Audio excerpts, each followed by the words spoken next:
Hey everyone, so today we're going to spend a little bit more time talking about the conservation of mass. So, first off, again, quick review. What is the conservation of mass? So, the conservation of mass is a law that states that matter cannot be created or destroyed.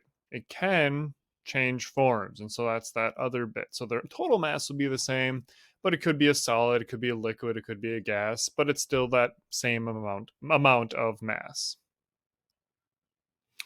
Now, the next thing is this idea of something called the AMU unit. Now, the AMU unit stands for atomic mass unit. Okay, so it's something that we assign. So, again, that's going to stand for the atomic mass unit. So, this AMU, we use AMU kind of as the unit itself. So AMU unit is, I know, slightly repetitive for those of you that are paying attention. And that's kind of just the way it is because we'll assign something as, being 12 AMU. And so it is a unit with the name unit in it. So yes, I know, I'm aware. Okay.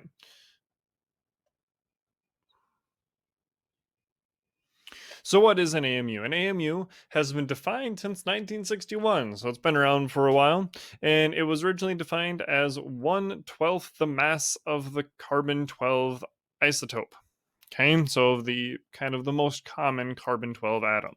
If you recall, the isotope just being a different version of an atom. So, this means that carbon 12 is equal to 12 AMU. Okay, so if it's carbon 12, it's 12 AMU. Simple as that. Okay, now what does that mean kind of further? So there's two things we want to talk about and for using this, okay? Our formula weight versus our molecular weight. Our formula weight, frequently abbreviated FW, is the sum of the atomic weights for the atoms in a chemical formula. So the formula weight of calcium chloride, so that's calcium and two chlorides, would be Ca. So calcium is one calcium is 40.1 AMU. Look at your periodic table. Look at the mass that we give calcium on the periodic table. You will see that as an atomic mass of about 40.1 AMU. Okay, because we're taking kind of that average. And then chlorine would have 35.5. Of course, some of those are rounded values. You see something slightly different, that's also okay. Which means that the formula weight for calcium chloride is 111.1 AMU. So that's why we just talked about what an AMU is. Now that's what we could talk about. So I say, what's the formula weight of this molecule? You could say it's 111.1 AMU. These are generally reported for ionic compounds. The molecular weight, so molecules are more commonly going to be for um, covalently bonded things. So it's the sum of the atomic weights of the atoms in a molecule. For the molecule ethane, C2H6, the molecular weight would be the 12 AMU for the carbon, there's two of them, and then 1 AMU for the hydrogens, and there's six of them, which would give me a grand total of 30 AMU. Molecular weight is reported for molecules, which means covalent bonds. Formula weight is reported for ionic compounds, as they do not truly form molecules. They're essentially the same thing, just a different name for it. In many cases, they are used interchangeably. So I'm telling you both of these things for a very specific reason. All right. The idea being is both molecular weight and formula weight are really the same thing. If we look at technicalities, they do hint at slightly different chemical molecules, right? We have some that are covalent, some that are ionic. For our purposes, you're still finding the exact same thing. It doesn't affect what you are doing. I simply want you aware of it so that way if you come across both of these terms, you realize that you can treat them as the same thing. You can go about the same process for identifying the atomic mass of that molecule. The next thing we're going to talk about are moles. Not these moles. Not quite right. Certainly not those. Nope, that's still not correct. Ah, Avogadro's number. That's the type of mole we're looking, and no, it is not avocado's number. Avogadro's number. Okay. And that's 6.02 times 10 to the 23rd. All right. It's a very, very big number. Very big. And sometimes we even see it as 6.022. Okay, we'll extend it. The mole allows us to take the measurements of an atom and convert it into grams. So, just kind of think back for a second. Earlier in this video, we talked about something called the AMU. And the AMU was essentially equal to the mass on the periodic table, right? So, like, carbon was 12 AMU, right? If we looked at all those different things, hydrogen was 1 AMU, which matches the values on our periodic table. What the mole allows us to do is it essentially allows us to measure the atoms. It allows us to convert this AMU, which is essentially a placeholder. It's a value we give our atoms because they're so tiny, and allows us to convert it into something a little more tangible. Grams, something we're more familiar with, something that's more easy to measure, and usually the amount we're interacting with that particular atom or molecule uh, or ionic compound. So a mole is 6.022 times 10 to the 23rd of anything. Okay. I could have a mole of pineapples if I wanted to. That would be a whole lot of pineapples. But I could. A mole is essentially a number. And you could have a mole of something, right? I could have a mole of, I don't know, Skittles, right? Anything. I could have a mole of truly anything. So again, why the mole is so nice. The nice thing about a mole is that it is super easy to convert the AMU on our periodic table into moles. For example, carbon 12 has an AMU of 12. 1 mole of carbon 12 equals 12 grams per mole. Okay. This also means 12 grams of carbon equals 6.022 times 10 to the 23rd molecules. So let's kind of take that one more step, right? So carbon 12 has that AMU of 12. Hopefully we're okay with that piece. 1 mole of carbon 12 equals that again, that 12 grams per mole, which means that for every mole, I have 12 grams of carbon. So if I have 2 mole, that's going to equal 24 grams. We have this unit of grams per mole because that tells us that 1 mole, so 12 grams per mole tells us that for every mole we have 12 grams. So it tells us a lot about that particular atom or molecule, whatever it might be. We also then talked about that also means that 12 grams of carbon equals 6.022 times 10 to the 23rd molecules, or in this case, atoms, if we're looking at just carbon. Okay. So with that, we have a whole bunch of carbon pieces which build into 12 grams of mass. All right, so here's the next thing I want to talk about, and that's connecting all of this to our balancing equations. So just previously, we talked about, okay, we need to balance our equations so they follow the law of conservation of mass. Absolutely. We're taking it a step further and looking at the actual masses of those things. Now, the reason a balanced equation is so important is those balanced equations give the ratio of moles. Okay, so those balanced equations give the ratio of moles. So when we're looking at our chemical reaction, we look at our item above here, and we have 2 hydrogens. We just have 1 oxygen, right? Because we have nothing written there. And we have our 2 water molecules in this reaction.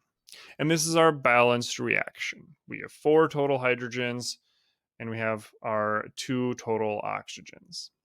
So that means we have 2 molecules of H2, we have 1 molecule of O2, and 2 molecules of H2O, or water. Our mass in AMU is 4.0 AMU of H2. Each one is worth 1, and we have 4 of them. Our mass in AMU for oxygen is going to be about 32 because we have 2 of them. We have 1 molecule, but it's O2. And finally, we'll have 36 AMU for our water because we have 2 hydrogens and our oxygen, except we have our 2 molecules. Okay. The amount is our mole. We have 2 moles because we had our 2 up there. Okay, so let me just kind of get another color here. We have our 2 moles because of our 2 up here, right? We have our 1 mole because we had essentially a 1 right there. We have our 2 moles because we have our 2 right there. Okay. And finally, we can convert this into grams because we can look at our uh, essentially our AMU matching our grams. 4 AMU means 4 grams of H2 because we already applied in this 2, right? This 2 multiplied in here, which gave us our 4, right? So with that essentially means that we're going to have 4 grams of H2, 32 grams of oxygen, and 36 grams of H2O. All right, so let's look at an example. So my question is, how many moles of each substance do I have? So we have our equation above. With this equation, I need to figure out how much of each thing I have. For our first molecule, our C6H12O, we have nothing written in front of it. If we have nothing written in front of it, that means we have 1. Okay. And finally, for oxygen, we see that we have a 6 here, which means we're going to have 6. Here we have another 6, so we're going to have 6. And here we have another 6, so we're going to have 6. When you're finding the number of moles, you simply have to look at the coefficients, essentially the numbers we use when we're balancing an equation. All right, so let's take it one more step with molar mass, right? We talked about how molar mass, we simply find the atomic mass of it and we convert it into grams per mole. Now we see 2 things on this image. We're using the same equation we just looked at, and we want to find the molar mass for each molecule and then find the total mass in the reaction above. I already have that for you so you can see how it is working together. If you find the masses of carbon, hydrogen, and oxygen, and then add in the total amounts of them as well, keeping that in mind, you should get the number 180 because we have 1 mole of it. And then I'll give us 180 grams per mole. Since we just have 1 mole of it, our total mass is going to be 180 grams. So if we have 1 mole of our C6H12O6, we are going to end up with 180 grams. If we do the same thing with our oxygen, O2, oxygen gas, has 32 grams per mole for its molar mass. You'll find that it's 32 AMU. We simply just change it to grams per mole. And then we now have to multiply in our 6. Okay, that's where that's coming from. That gives us to 192 grams. So here's what this tells us. That tells us that our oxygen on our reactant side is 192 grams. That's how much we have. We then do the same thing for our next 2 items. We have 44. That'll also be multiplied by 6. We get 264. And then with our water, we multiply by 6 as well, and we get 108. Now here's the piece where conservation of mass starts to get tied in. I'm going to draw a line across here. So we essentially have our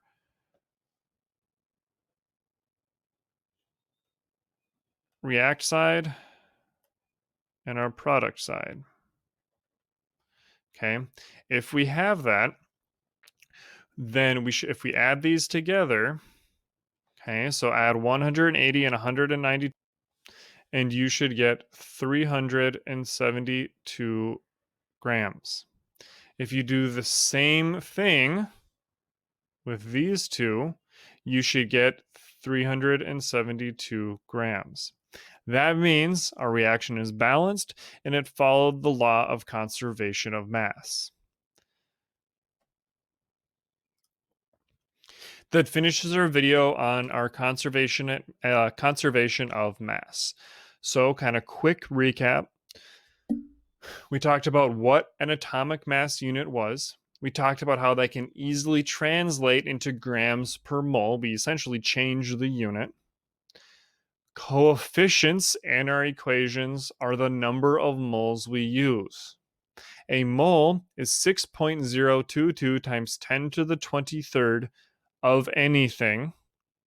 If we have a mole of a molecule, we can figure out its actual mass. If we have 2 moles of carbon, it would have a mass of 24 grams, for example. We can use this to find the actual masses in a reaction to help explain the idea of conservation of mass by having actual mass values such as grams in our reactions. We will now begin practicing those and taking our balance equations and finding the masses on each side to make sure our equations follow the law of conservation of mass. If you have questions, absolutely let me know. I hope you found this video helpful and easy to follow.